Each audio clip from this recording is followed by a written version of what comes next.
about 40 hours. Hallie and I met in Israel in the WUJIS program back in 2005.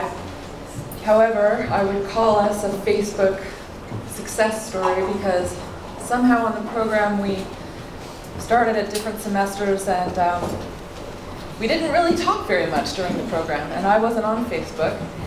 And a year or two later, I went on Facebook, she added me, and I remember thinking, we never really talked very much. And then I came to New York and I wrote some status about it, and she said, next time you're in New York, call me and stay with me. And I thought, okay. And I ended up being back a couple months later and called her and stayed with her, and it was like this instant bonding experience. Her father had just had his fall and she was buried and all of that. So it sort of turned into be subletting here for a few months and be spending a lot of time with her and her father, who she warned me immediately falls in love with everyone and would fall in love with me. And the first time I met him was at the Directors Guild movie theater, and in he walked with his walker and suit and yellow tie and yellow handkerchief and cowboy hat. And we spent so much time together. My mother met him and we had to go out to dinner, etc. When Hallie was diagnosed, she started her blog, and my mother and I were both on that, and Hallie started to see Marissa Harris, who I was told would be here. I don't know if she is, Marissa Harris, the cancer coach. And long story short, Hallie's blogs and everything we were reading, my mother a year later was diagnosed with stage 4 lung cancer. And so we've had a very similar journey, including my mother's blog and Marissa Harris and the same oncologists and alternatives and all of that. I was here 2 years ago and I spent my birthday with Hallie. It was one of the best birthdays.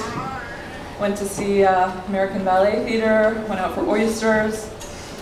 And I live in Vancouver, Canada now, and I've been trying to get back to visit her, and I had this feeling, again through Facebook, noticing she wasn't making statuses, and finally seeing Julie, who I didn't know, saying she'd been in the hospital a month, and I sort of dropped my life, came here in April, went to visit her in her apartment, and I was with her in the ambulance to the hospital, and I was with her until she passed away and then went to the airport. So I was with her for the last 5 days,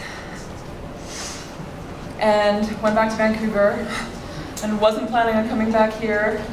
And Linda graciously helped me, and it's still a miracle that I'm here because the flight from Montreal to New York was canceled and they were going to get me in by 4 today and I wouldn't have made it.